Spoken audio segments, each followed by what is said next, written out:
ये अजय है, वो संजय है, देविका के भाई, मेरे पोते। एक और बड़ा भाई है अभय, लेकिन वो ना किसी काम से बाहर गया हुआ है। भाई संजय तो अभी कॉलेज में पढ़ रहा है, सबसे छोटा है? और ये ना अपना काम सेट करने की अभी तो कोशिश ही कर रहा है बेचारा।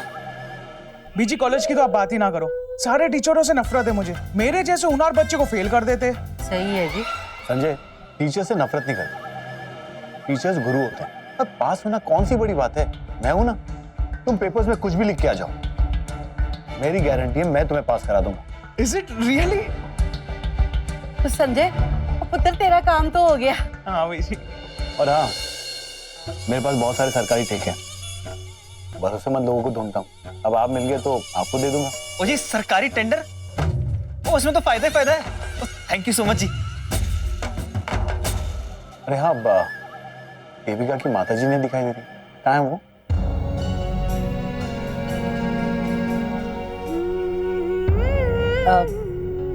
वो अब रही नहीं तो घर में ना उनकी कोई बात नहीं करता, जिक्र तक नहीं। माफ करना, मुझे पता नहीं था। वो क्या है कि हमारे परिवार में एक रिवाज है, शादी के पहले लड़की और लड़की के माँ को गहने देते हैं। कोई बात नहीं, अगर वो नहीं है तो आपको दे देंगे माताजी। पुत्र जी, आप तो इंसान के रूप में फरिश्ता हो, फरिश्ता। देवी माँ ने ना आपको हमारे लिए चुना है, तभी तो हमारे घर भेज दिया। अरे बीजी, इसमें अम्बे माँ कहाँ से आ गई बीच में? ये तो सकेत जी डिसाइड करेंगे ना कि उनको देविका का रिश्ता पसंद है या नहीं। अरे मेरी तो पहले से ही यहाँ है, अब माताजी की कृपा हो या अम्बे माँ की। क्या पुत्र जी, आप भी ना मजाक करते हो। मेरी आप सबसे एक रिक्वेस्ट है, वो क्या है कि मैं देविका को अपने साथ घर ले जाना चाहता हूँ।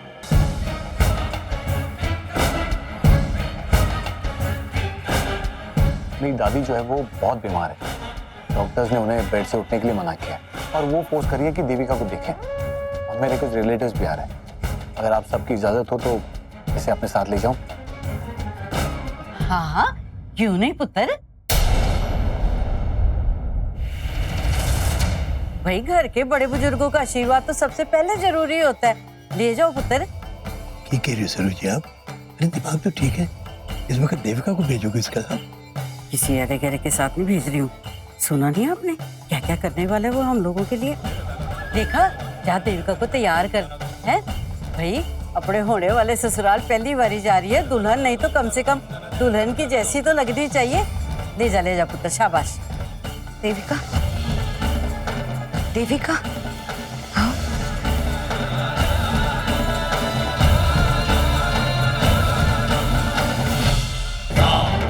और सुनो, ज्यादा देर ना करना, सकेत जी को इंतजार ना कराना।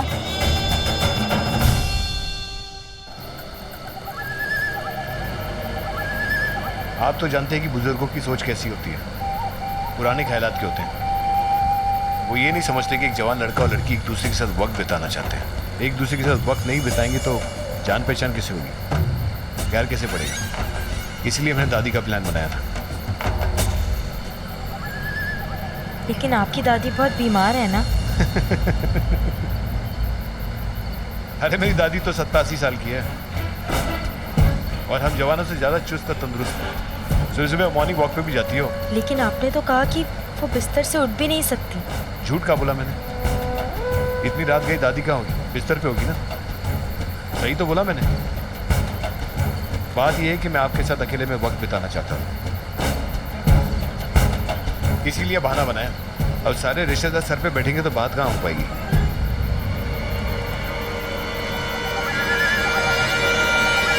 आप नहीं चाहते कि हम दोनों एक दूसरे के करीब आए?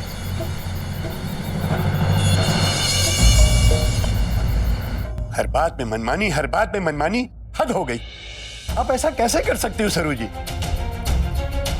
वैसे तो आप हमेशा मर्यादा की बात करती हैं। आज आपने उस लड़के के साथ अकेले भेज दिया देविका को। मैं पूछता हूं कि ना कोई रस्म हुई, ना कोई सगाई हुई। हम जानते कितना उस लड़के को, क्या नाम है, साकेत को। मुश्किल से 2 या 3 दिन की मुलाकात हुई होगी, तो आपने उसके ऊपर आंख मूंद करके भरोसा कर लिया। कल थोड़ी देर के लिए छुट्टी घर से गायब हो गई थी, नहीं दिखी थी आपको, तो आपने पूरा हंगामा खड़ा कर दिया था। और आज आपने खुद इजाजत दी थी उसको घर से निकलने के लिए। ये तो कुछ समझ में नहीं आ रहा, आखिर आप चाहती क्या हो? और आप कभी समझोगे भी नहीं। वो क्योंकि आप समझना चाहते ही नहीं हो। तो जहां तक मेरी नजर जा रही है ना, वहां तक आपकी सोच भी नहीं जा सकती। आपको तो हमेशा से यही लगता है कि मैं देविका का बुरा चाहती हूँ। आप ये नहीं देख रहे कि जो मैं कर रही हूँ उसी में देविका की भलाई है। वो एमएलए है मुंडा, एमएलए। वो ताकतवर है, पैसे वाला है और दहेज नहीं मांग रहा। वो देविका खुश रहेगी, सुखी रहेगी उसके साथ। और उसका दिल तो देखो, एक तो हमसे दहेज नहीं मांग रहा, ऊपर से अजय को सरकारी ठेके दिलवाएगा, संजय को पास करवाएगा। है उसने तो नहीं सोचा कि पहले रिश्ता हो जाने दो, शादी हो जाने दो, फिर सोचेंगे क्या करना है इनके लिए। और हाँ, जहां तक आज उस लड़के के साथ अकेले भेजने का सवाल है ना, तो आपको उस पर विश्वास नहीं होगा, पर मुझे है। वो मेरे बड़े बड़े थानेदारों को ना उसके सामने झुकते, उसके सामने सलूट मारते देखा है। अरे वजनदार बंदा है, उसके साथ होगी ना तो कोई दूसरा बंदा उसकी तरफ आंख उठाकर नहीं देखेगा। आप चाहते हो ना कि देविका का सपना पूरा हो, है? मैं पूछती हूँ कितने साल वो अपने सपने को जिएगी? 2 साल, 4 साल, 5 साल, उसके बाद शादी करेगी ना, तो क्या गारंटी देते हो कि 5 साल के बाद ऐसा बढ़िया रिश्ता मिलेगा उसके लिए? बोलिए। भैया आप क्या बोलेंगे? आपके पास बोलने के लिए कुछ है ही नहीं। इसलिए जो मैं कर रही हूँ ना, वो मुझे करने दे, क्योंकि मैं जानती हूँ मैं सही कर रही हूँ और मैं अपना फैसला बदलने वाली नहीं। इसलिए बीच में बेफजूल टोक के ना मेरा मूड ना खराब किया करो। शरू जी, मैं आपसे फिर कह रहा हूँ, आप ठीक नहीं कर रही हैं। किसी के सपनों को तोड़ना, किसी के अरमानों का गला घोटना कोई अच्छी बात नहीं है। तो सपने समाज के कायदे कानून के मुताबिक होने चाहिए। वो लड़कियों के ऐसे सपने हमारी बिरादरी, हमारे समाज को मंजूर नहीं है। अब मैं ये मौका हाथ से नहीं जाने दूंगी और इस मामले में किसी की सुनूंगी भी नहीं। सुन लो ये सारे बात कान खोल के।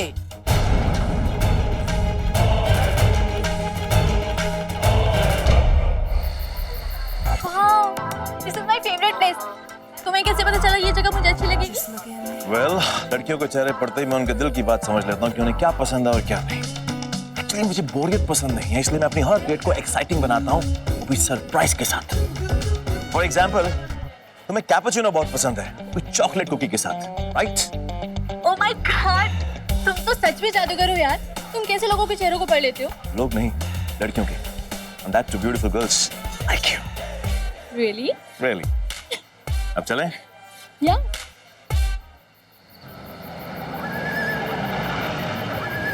इसने गाड़ी यहाँ क्यों रोक दी? हम तो आपके घर जाने वाले थे ना। आ जाएंगे ना, लेकिन वो क्या है कि घर पे रिश्तेदार पहुंचे नहीं, भूख भी लगी थी, सोचा कुछ खा लेते हैं। घर पे इतने सारे लोगों के सामने बात करने होगा भी नहीं। आइए ना, आइए।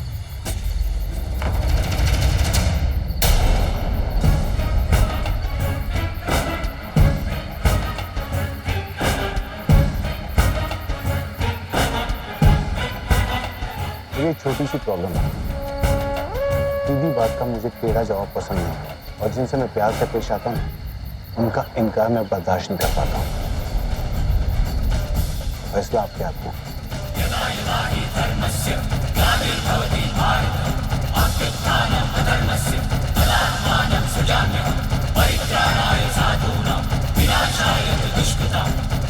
बस यही डर देखना था मुझे। ये लड़की तो मेरे लिए परफेक्ट है। Wow, this is my favorite place. मैं जब भी परेशान होती हूँ ना यहाँ चिल करने आ जाती हूँ अपने फ्रेंड्स के साथ। अच्छा। You know what? You are very smart. सब कुछ जानते हो, लेकिन हो बहुत क्लेवर हो। अपने बारे में कभी कुछ नहीं बताते। गुड़िया, अपने ऐसा बंदा इस पूरे शहर में एक ही है, सर से पांव तक तारीफ ही तारीफ। और तुम जैसी लड़की को और मेरे जैसी कंपनी मिले तो तुम्हें भी तो हार्ड वर्क करना चाहिए ना मेरे बारे में जानने के लिए। और वैसे भी जब लड़कियां मेरी खूबियों की तारीफ करती है ना तो मुझे बहुत अच्छा लगता है। I feel good. और बातें बातें करना मुझे टाइम वेस्ट लगता है। I believe in action. Action जानती हो ना? तुम ना कभी नहीं सुधरोगे। Anyway, you enjoy your drink, मैं वॉशरूम से होके आता हूँ। ओके?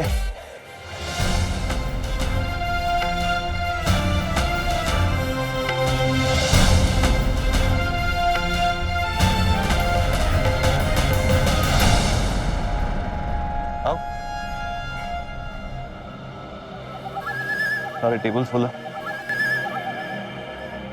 एक मिनट, एक्सक्यूज मी, क्या ये उधर बैठ सकती है? मैं अभी आया टेबल का जुगाड़ करेंगे। Thank you. बैठो बैठो, मैं अभी आया।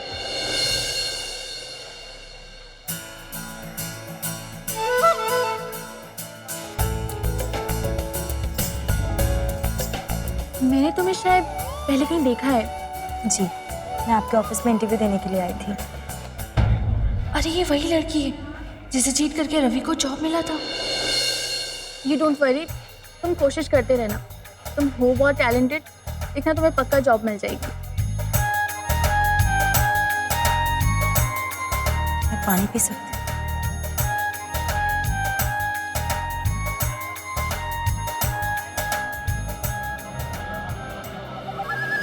आओ, टेबल का जुगाड़ हो गया। Thank you. ये वाली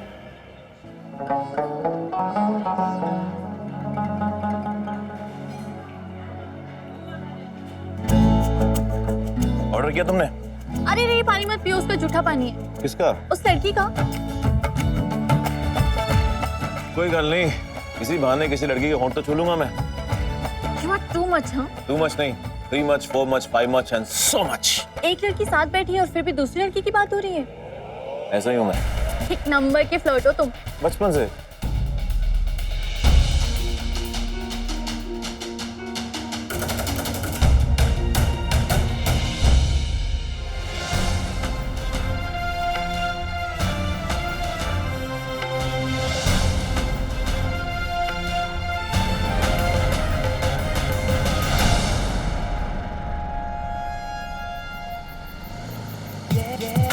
thank you for the dinner. क्या बात है मैडम, बहुत रोमांटिक हो रही हो। क्या कह रहे हैं, मौसम ही ऐसा है। अच्छा,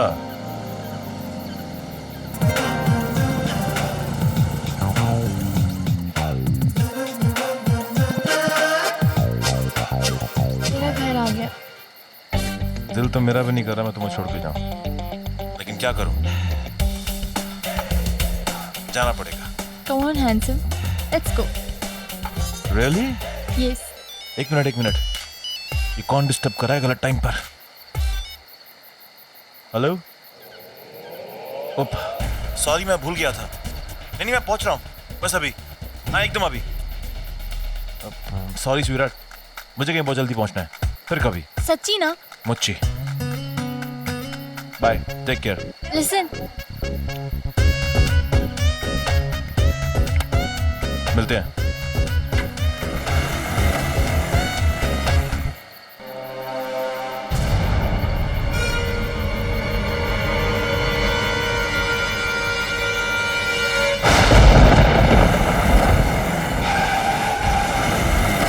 कहाँ देख के जा रहा है? पता नहीं ये मौसम को क्या हो गया, अब तक तो ठीक था। लगता है अम्बे माँ को किसी बात पर बहुत गुस्सा है। मामूली सी आंधी है, ठीक हो जाएगी।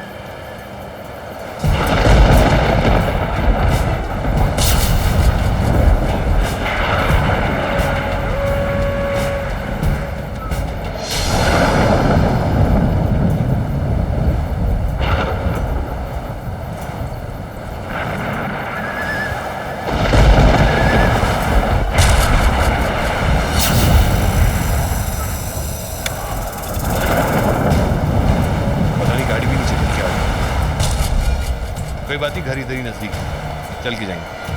आओ।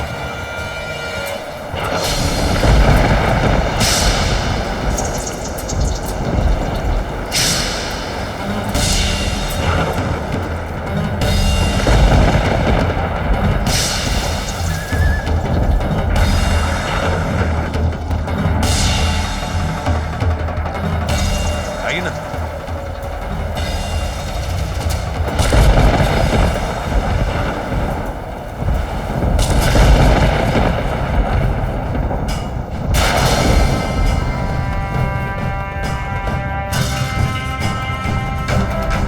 अम्बे माँ को इतना क्रोध क्यों आया हुआ है?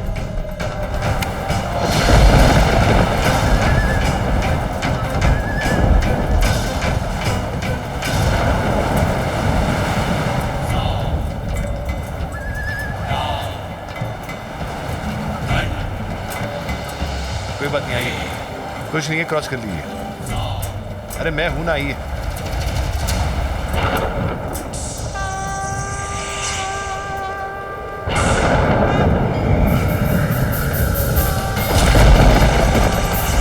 आखिर अम्बे माँ चाहती क्या है? कहीं ये कोई संकेत तो नहीं?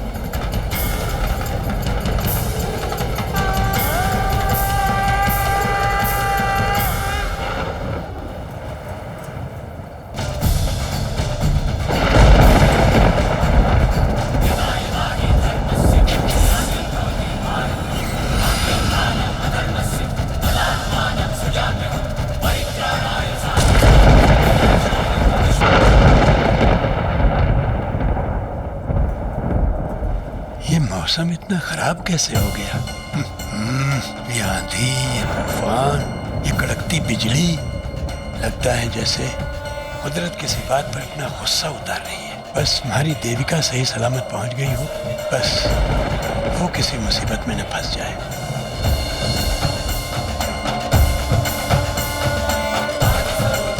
मेरी बच्ची की रक्षा करना माँ, उसे हर मुसीबत से बचाना, और अगर उसके ऊपर कोई संकट आ जाए तो किसी न किसी रूप में उसकी मदद जरूर करना माँ। मेरी इतनी प्रार्थना स्वीकार कर लो माँ। दुष्टों के विनाश के लिए माँ का जन्म हुआ और स्वर्ग, पाताल, भूलोक तीनों उनकी अद्भुत शक्ति के साक्षात्कार से हिल गए। तब माँ ने देवताओं को बचाने के लिए, सृष्टि की रक्षा के लिए अन्याय और अत्याचार के प्रति अपना क्रोध प्रकट किया था। किंतु आज ये प्रकोप क्यों? आज किसे बचाना चाहती है माता रानी?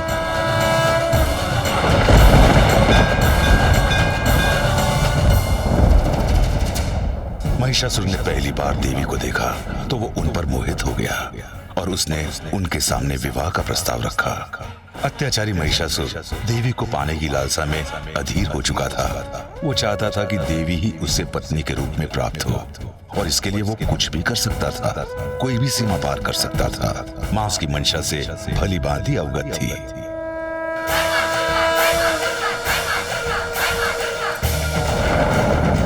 इसीलिए तीनों लोग बचाने के लिए और उस उद्दंड राक्षस का विनाश करने के लिए आदिशक्ति ने महिषासुर के सामने युद्ध की शर्त रखी। फिर दोनों में 9 दिन भयंकर युद्ध हुआ और 9वें दिन देवी ने चंडी का रूप धारण कर अपने त्रिशूल के वार से महिषासुर का सिर धड़ से अलग कर दिया। क्या वो इतिहास आज के नए रूप में दोहरा रहा है अपने आप को? वो भी एक भयंकर काली तूफानी रात थी, जैसे कि आज। क्या आज भी देवी किसी की रक्षा करना चाहती है, किसी और महिषासुर से? माँ का खेल अद्भुत होता है, फिर वो दानव हो या कोई मानव, उसके प्रति उनका क्रोध प्रकृति के प्रकोप में दिखाई देता है। ओ नो दीदी, बिजली कितनी जोर से कड़क रही है, मुझे तो बहुत डर लग रहा है। श्वेता, पुत्र अचानक ये इतना भयानक तूफान कैसे आ गया? लगता है कहीं कोई हादसा होने वाला है। सकेत पुत्र कहाँ रह गया? तो एक काम कर, उसको फोन लगा जल्दी से, पता कर, पता नहीं कितने फंस गया पुत्र मेरा। माँ टेंशन क्यों ले रही हो?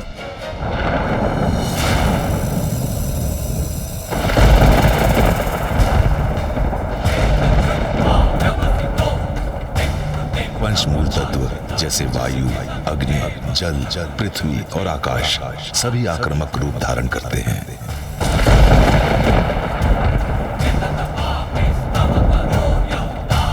पता नहीं, तूफान से तो बच गया। आओ। हाँ।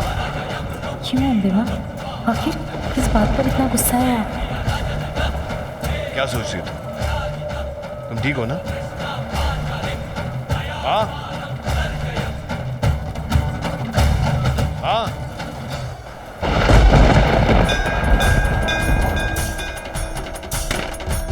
भैया आइए ना, आइए अंदर भाभी, आइए ना।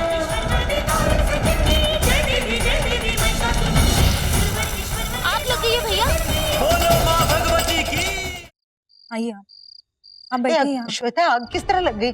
तो होया किस तरह? पुत्र साइड हो जरा। ठीक तो है ना तू? कोई पानी लेके आओ, नीलमा पानी लेके आ, जल्दी जा। आग लग गई छोटी होने वाली दुल्हन की साड़ी में, ये तो बड़ी अपशगुनी हुई जी। इसका तो पहला कदम ही एक तो तूफान ले आई, ऊपर से ये आग। मुझे माफ करना, कोई अपशगनी नहीं हुई, और प्लीज वीर जी के सामने आप ऐसी बात मत करना। पानी पानी। देविका पानी पियो। श्वेता, इसकी तो सारी साड़ी खराब हो गई है, तू जाकर अंदर कपड़े कुछ। हाँ माँ।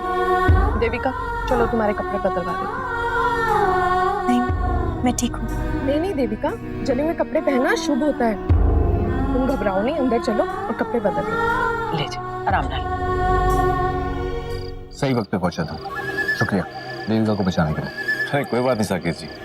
लेकिन तुम अकेले हो, श्वेता दी और विकास जीजा दिखाई नहीं दे रहे, कहाँ हो?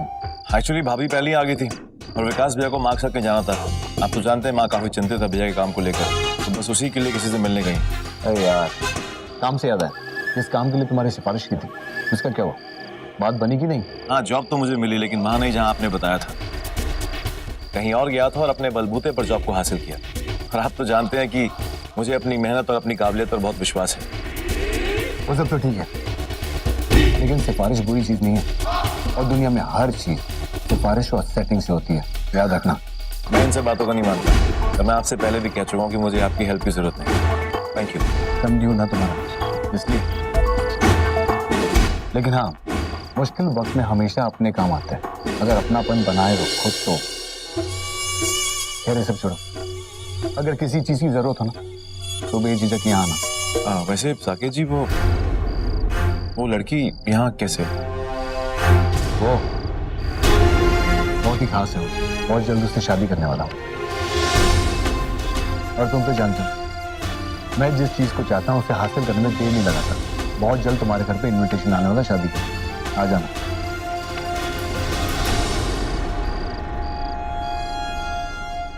इसको तुम अपना ही घर समझो और बैठो।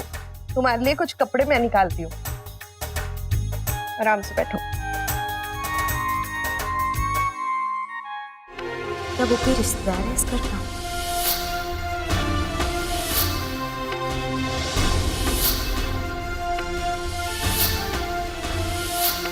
ऐसा गिरा हुआ और नीच आदमी, अगर ऐसे रिश्तेदार हैं इस घर के, तो फिर मैं इस घर में शादी कैसे कर सकती हूँ? वो लड़का जो औरतों की इज्जत करना नहीं चाहता, बस उनको इस्तेमाल करता है। मैं तो उससे दिल की गहराई से सिर्फ नफरत करती। और अगर यहाँ के बाकी लोग वो भी ऐसे ही हुए तो मैं कैसे निभा पाऊंगी शादी के बाद? और दादी को भी ऐसी जल्दी पड़ी है मेरी शादी करवाने की, कुछ सुनना समझना ही नहीं चाहती। देविका तुम ना ये पहन के तैयार हो जाओ, ठीक है? जल्दी से तैयार हो जाओ, मैं भी आती हूँ।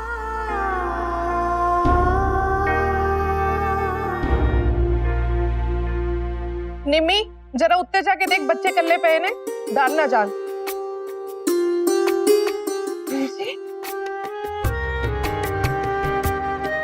वीर जी तुझे ठीक कहाँ हो?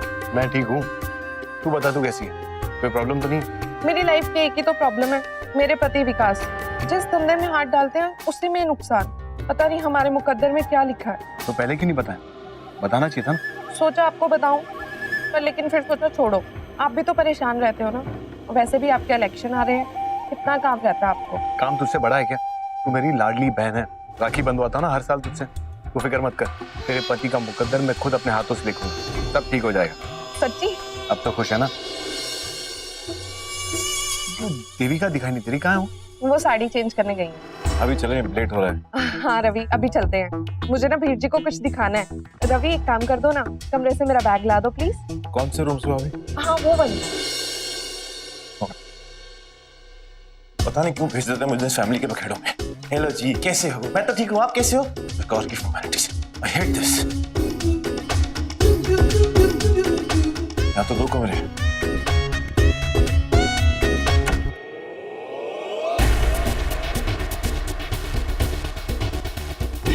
कहाँ रखा है भाभी ने अपना बैग? यहाँ तो नहीं है, शायद वहां होगा।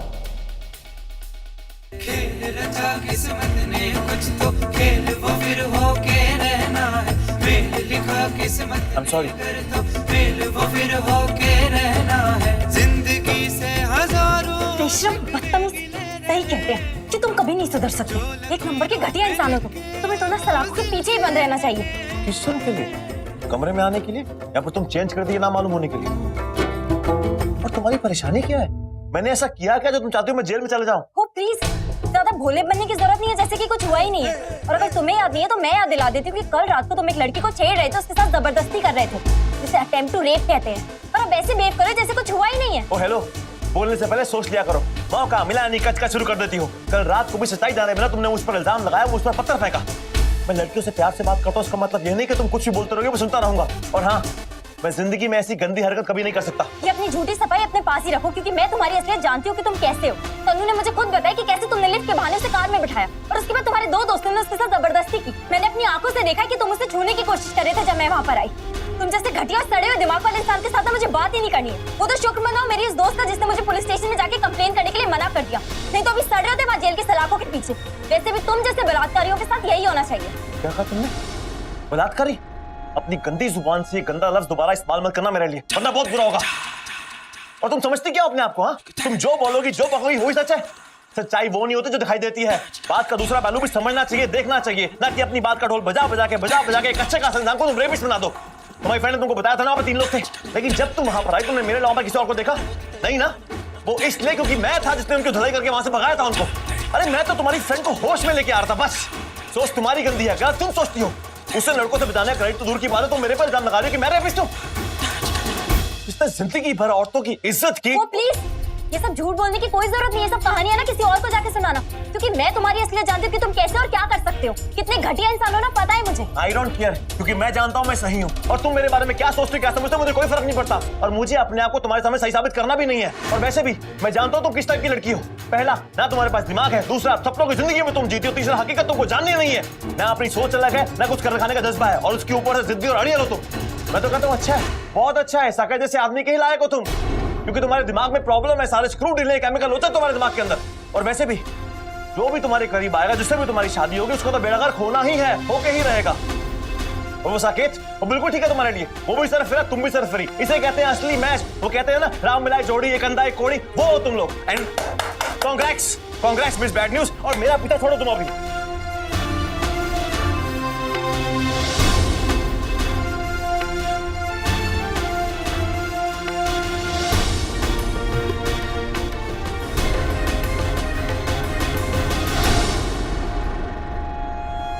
तुझे देविका कैसी लगी? अभी तो सिर्फ 2 मिनट ही मिल पाई हूँ, पर मैं बहुत खुश हूँ। मेरे बीजी को पर पसंद तो आई। आखिर इतने सालों बाद शादी की सोची तो सही। आपकी चॉइस है, कुछ तो बात होगी उसमें, बताओ ना। मुझे एक छोटी सी प्रॉब्लम है। सीधी बात का मुझे टेढ़ा जवाब पसंद नहीं, और जिनसे मैं प्यार से पेश आता हूँ उनका इनकार मैं बर्दाश्त नहीं कर पाता हूँ। छोड़ना, तू नहीं समझेगी। अरे ऐसे कैसे नहीं समझूंगी, बताओगे तो समझूंगी। बहुत ही खूबसूरत है। जब भी मैं उसे देखता हूँ बस देखते रहने का मन करता है। और एक खास बात है, जब उसे देखता हूँ तो सहमी सी हो जाती है। उसकी आंखों में मुझे वो डर नजर आता है। एक पति को अपनी पत्नी में और क्या चाहिए? जिंदगी भर गुलाम बनकर रहेगी मेरी। एक जरूरी फोन आया, मैं मिलता हूँ तुझे। एक भाभी बैग। अरे भाभी, प्लीज मुझे जाने दो।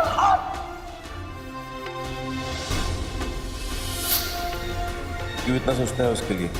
वो इसी लायक है, ना कुछ सुनाती रहती है मुझे बिना किसी बात के। साकेत से शादी होगी तब मालूम होगा। वो 4 साले हैं ना, तो 2 ही लिख ले, लिस्ट में 2 रख ले। सारा सामान अजय की शादी के लिए जुटाया था, और अब घर में एक और शादी होने वाली है ना, वहाँ काम आ जाएंगी। और अजय की वोटी के लिए जो जोड़े बनाए हैं ना, उसमें से 4-5 अच्छे जोड़े देविका के लिए रख लेना। क्या हो गया रेखा रानी, कुछ गलत बोल दिया? ऐसे घूर रही हो जो मुझे? ओए, अजय की वोटी के घर वाले उसके लिए इतना सामान दे रहे हैं ना, 2-4 चीजें कम हो जाएंगी तो कोई फर्क नहीं पड़ने वाला। आहो बेचे, कपड़े शपड़े तो ठीक हैं, पर इतनी जल्दी गहनों का इंतजाम कैसे होगा? सरू जी, आप यहाँ ऐसी बातें करती रहेंगी, थोड़ा घड़ी की ओर भी निगाह दौड़ाएंगी? इतनी रात हो गई, अब तक देविका वापस नहीं आई। एक तो ना आप थोड़ा सब्र संतोख रखना सीखो। आ जाएगी लड़की, है अपने होने वाली ससुराल गई है, जान पहचान होएगी, मिलना मिलाना होगा, थोड़ा टाइम तो लगेगा ही ना। मुझे तो बस एक ही फिक्र है, ये सिर फिरी लड़की ना वहां कुछ अंट शंट ना बोल दे। उसने कुछ भी उल्टा पुल्टा बोल दिया ना वहां पे तो सारा गुड़ गोबर हो जाना है। एक तो सकेत जी ने भी ना जाने की बात इतनी जल्दी कर दी कि मुझे भी समझाने का टाइम नहीं मिला। और तुझे बोला था कि उसे जॉब की बात करने से मना कर देना, वहां बोला था कि भूल गई? बोल दिया था मैंने उसे।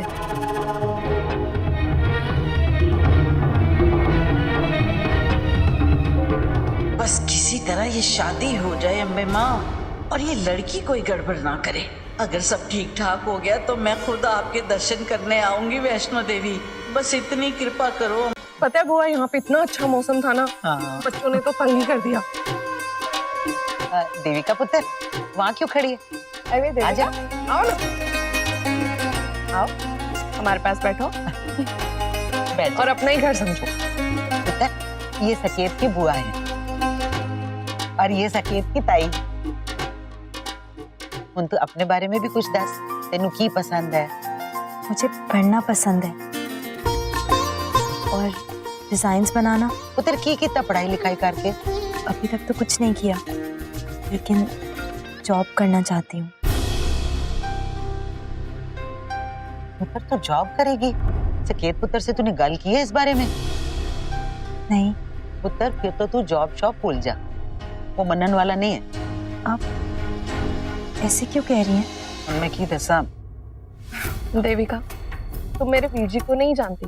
एक बार तुम्हारी शादी उनसे हो गई तो तुम्हारी लाइफ का डिजाइन वही बनाएंगे, और जिंदगी में क्या करना है क्या नहीं वो भी वही डिसाइड करेंगे। तो एक्चुअली क्या है ना, इस घर में वीर जी की ही चलती है। उनके हुक्म के बिना पत्ता भी नहीं हिलता, और हम बहनें उनके कहे बिना दहलीज भी नहीं काट सकती। तुम तो जानती हो ना इन मर्दों को, कितने गर्म स्वभाव के होते हैं। और खास करके वीर जी, जब छोटे थे उन्हें एक खिलौना पसंद था, और जब उस खिलौने को किसी बच्चे ने छुआ ना, उन्होंने उस बच्चे की पिटाई तो की उस खिलौने को भी तोड़ दिया। और तुम ही सोचो, वो तो एक खिलौना था, इतने पोजेसिव थे वो, और तुम तो उनकी अर्धांगिनी बनने वाली हो। और अगर तुमने किसी से बात की तो उनका तो खून जलेगा। मुझे मालूम है तुम कुछ गलत नहीं करोगी, लेकिन मैं मेरे वीर जी को जानती हूँ। अगर उन्हें गुस्सा आ जाए ना तो इस घर की दीवारें भी कांप उठती हैं। अगर तुम्हारे साथ कोई दिख भी गया ना, कोई लड़का या ऑफिस का दोस्त, भैया को तो बहुत गुस्सा आएगा, और गुस्से में वो तुम्हें भी चोट पहुंचाएंगे और उसे भी। इसलिए तुम जॉब की बातें ना दिमाग से निकाल ही दो। लेकिन शादी में विश्वास सबसे जरूरी होता है ना। हाँ, लेकिन इन सरफिरे लड़कों को कौन समझाए? तुम तो अम्बाला की ही हो ना, तुम्हें तो पता है यहाँ के मर्द कैसे हैं। थोड़ा सा तुम्हें भी मैनेज करना पड़ेगा।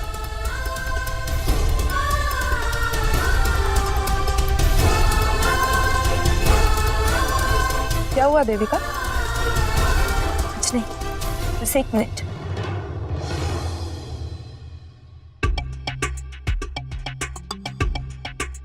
भाभी तो सबसे मिलने मिलाने में 1 और घंटा वेट कराएगी। यार वॉशरूम जाना था, कहाँ है?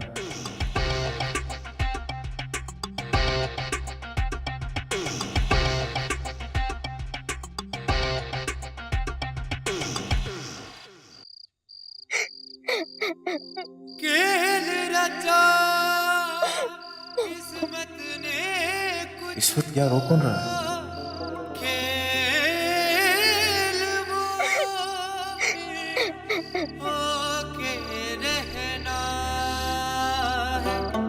देविका, मेरे लिखा किस्मत ने गए तो मेल वो फिर होके रहना।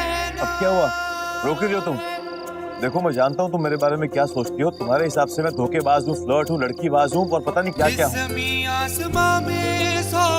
तो हेलो, 1 मिनट के लिए मेरी बात सुनो, मेरी बात का विश्वास करो। अरे देखो तो सही मेरी तरफ। अरे मैं तुमसे बात कर रहा हूँ।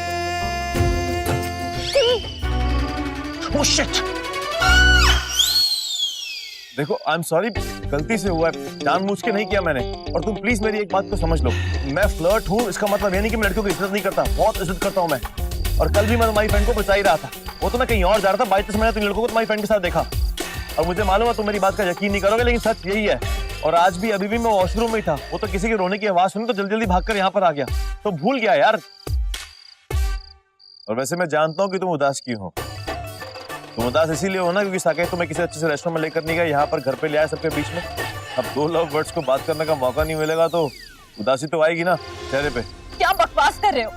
तुम लड़के जानते क्यों हम लड़कियों के बारे में कुछ नहीं। तुम्हें सिर्फ अपनी मौज मस्ती से फर्क पड़ता है, हमारे ऊपर क्या बीती किसी को कोई फर्क नहीं पड़ता। हमारे इमोशंस उड़े, हमारी जिंदगी बर्बाद हो जाए, तुम लोग को कोई लेना देना नहीं है। फिर भले हमारी इज्जत की धज्जियां क्यों ना उड़ जाए। पर एक पल के लिए मैं मान भी लूं कि तुमने उस रात तनु के साथ कुछ नहीं किया था, लेकिन तुम्हारे जैसा ही कोई लड़का होगा ना जिसने उसके साथ, क्योंकि तुम सबके सब लड़के एक जैसे होते, किसी का कोई फर्क नहीं पड़ता, सिर्फ अपनी जिंदगी की पड़ी रहती है। इसलिए इस वक्त मुझे परेशान मत करो, मैं ऑलरेडी बहुत परेशान हूँ अपनी जिंदगी को लेकर। सोच सोच कर पागल हो रही हूँ, लेकिन कोई रास्ता नहीं दिख रहा। तुम बस जाओ यहाँ से। लगता है किसी बहुत बड़ी मुसीबत में है। देखो आई एम सॉरी, तुम्हें डिस्टर्ब करने का मेरा कोई मकसद नहीं था, पर क्या करूं यार, मैं ऐसा ही हूँ। दुनिया में 2 चीजें मुझसे हैंडल नहीं होती। एक जब मेरी माँ घर का बजट संभालते हुए दुखी होती है, और दूसरा मैं किसी औरत की आंखों में आंसू नहीं देख सकता। झटके से पड़ते हैं यार दिल में। और वैसे भी मैं तुम्हें जानता ही कितना हूँ, पर पता नहीं क्यों तुम बार बार मेरे सामने आते हो बिना किसी बात के। देखो एक बात तो तय है कि तुम किसी ना किसी बात को लेकर परेशान हो, इमोशनल हो, और वो बात तुम्हारे दिल को, तुम्हारी जिंदगी के बहुत करीब है। देखो देविका, मैं बिल्कुल जज्बाती नहीं हूँ और ना ही मुझे जज्बात समझ में आते हैं, लेकिन एक बात मैं अच्छी तरह समझता हूँ कि अगर कोई बात जो तुम्हारे दिल को चुभ रही हो या कोई दर्द जो तुमसे बर्दाश्त ना हो रहा हो, वो तुम किसी अजनबी से शेयर करोगे तो शायद तुम हल्का फील करोगे। देखो तुम शेयर कर सकती हो मेरे साथ। मैं शादी नहीं करना चाहती। मतलब ऐसा नहीं है कि मुझे कभी शादी नहीं करनी है, लेकिन इस वक्त नहीं करना चाहती। शादी करने का मतलब है कि मुझे अपने सारे सपनों को ऐसे ही अधूरा छोड़ना पड़ेगा, और मैं उसके लिए तैयार नहीं हूँ। मुझे बहुत कुछ करना है अपनी जिंदगी में। मैं कुछ बनना चाहती हूँ, नाम कमाना चाहती हूँ, अपनी माँ का सपना पूरा करना चाहती हूँ, अपनी दादू की उम्मीदें पूरी करना चाहती हूँ। अगर मैंने शादी कर ली तो वो सब टूट जाएगा, पर कोई रास्ता नहीं दिख रहा, कुछ समझ नहीं आ रहा कैसे रोकूं ये सब। और मेरी दादी, उनको तो बस यही लगता है कि मेरे भाई सब कुछ कर सकते हैं, मैं किसी लायक नहीं, कुछ नहीं कर पाऊंगी अपनी जिंदगी में। इसलिए वो चाहती है कि जल्द से जल्द मेरी शादी हो जाए और मैं जाऊं घर से। लेकिन मैं अपने परिवार वालों का नाम रोशन करना चाहती हूँ। मैं चाहती हूँ कि मैं अपना नाम कमाऊं, कुछ ऐसा करूं कि मेरे परिवार वालों को मुझ पर गर्व हो, लेकिन कोई नहीं समझता। तुम बताओ, क्या मैं कुछ ज्यादा मांग रही हूँ? क्या मैं कुछ ज्यादा चाहती हूँ अपनी जिंदगी से? देखो देविका, मेरे हिसाब से तुम जिस किसी की भी लाइफ में शामिल हो उसे तुम पर गर्व फील करना चाहिए, और ये बात काफी है कि तुम चाहते हो कि वो तुम पर प्राउड फील करें। उन्हें तो खुशी होनी चाहिए, तुम पर नाज होना चाहिए कि तुम उनके बारे में इतना सोचती हो। तो पता है, 3 दिन, बस 3 दिन दिए मेरी दादी ने मुझे जॉब ढूंढने के लिए, और अगर इन 3 दिनों में मुझे जॉब नहीं मिली ना, तो मेरे सारे सपने टूट जाएंगे हमेशा के लिए। अब तुम ही बताओ कि मैं कैसे 3 दिन में जॉब ढूंढूं? कहाँ जाऊं, कहाँ इंटरव्यू दूं, कहाँ अप्लाई करूं? ऊपर से रोज कोई ना कोई बहाने मुझे घर पे बिठा देती है। आज भी इस प्रोग्राम के बहाने मुझे यहाँ भेज दिया। मुझे समझ ही नहीं आ रहा मैं क्या करूं, ऐसा क्या करूं कि मुझे जॉब मिल जाए। जिस तरह सब चल रहा है ना, मुझे नहीं लगता मुझे जॉब मिलेगी। कुछ समझ नहीं आ रहा क्या करूं, किसके पास जाऊं, किसको बताऊं।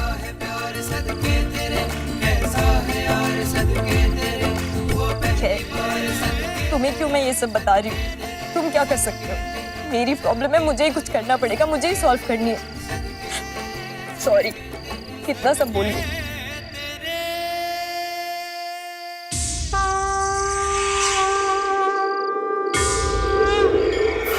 रवि, दीपिका के साथ ऐसी लड़की है ये, इतना रोज आ रही थी इसलिए कि उसकी फैमिली उसे एक मौका नहीं देती। वो एक मौका जिससे वो अपने परिवार का नाम ऊंचा कर सके, ताकि उसके परिवार को उस पर नाज हो सके। अमेजिंग। सुनो, मेरे होने वाली बीवी के साथ क्या बात कर रहे हो? मैं तो कुछ नहीं बोल रहा था, वही बोल रही थी, मैं तो सुन रहा था बस। किस बारे में? एक्चुअली वो अपनी फ्रेंड से बात कर रही थी, रोते हुए। मैंने तो बस उसकी परेशानी के बारे में सुना। क्या प्रॉब्लम है सर? कुछ बताया उसने? एक्चुअली वो अपने फ्रेंड से बोल रही थी कि उसे अभी शादी नहीं करनी, जॉब करनी है, अपनी माँ का सपना पूरा करना है, और वो आपसे बात करना चाहती है, पर कहीं ना कहीं डर है उसे कि आप शादी के बाद उसे जॉब करने दोगे या नहीं। और उसकी दादी ने उसको सिर्फ 3 दिन का टाइम दिया है और 3 दिन के अंदर उसे जॉब हासिल करनी ही है। बस इतना ही सुना मैंने उसे रोते हुए। जॉब, नौकरी करने की परमिशन तो कभी दूंगा ही नहीं। इतनी आजादी नहीं देनी मुझे, और तो कंट्रोल के बाहर हो जाती है, खुद कमाने लग जाती है, बाद निकल आते हैं उनके। हिम्मत और हौसला बढ़ता है उनका। मेरी बीवी मेरे कंट्रोल में रहनी चाहिए, मेरी मर्जी के मुताबिक चलनी चाहिए। और आप ये सब मुझे क्यों बता रहे हो? अब सीधा उसी से बात करो ना। और वैसे भी इस मामले में आपके और मेरे ख्यालात बिल्कुल नहीं मिलते। मेरे हिसाब से आदमी औरत बिल्कुल इक्वल होते हैं। जितनी आज़ादी आदमी को मिलती है उतनी औरत को भी मिलनी चाहिए। और वैसे भी ये आपका पर्सनल मामला है, तो मुझे आप इससे दूर रखो। आप जो करेंगे अच्छा करेंगे, आप बेहतर जानते हैं। मुझे अच्छी तरह पता है कि मुझे क्या करना है। ठीक है, चलो अच्छा है। तुम्हारे वजह से ये तो पता चल गया है कि देविका के दिमाग में क्या चल रहा है। अब इसके पहले ये प्रॉब्लम बढ़ जाए, इस समस्या का समाधान ढूंढना होगा।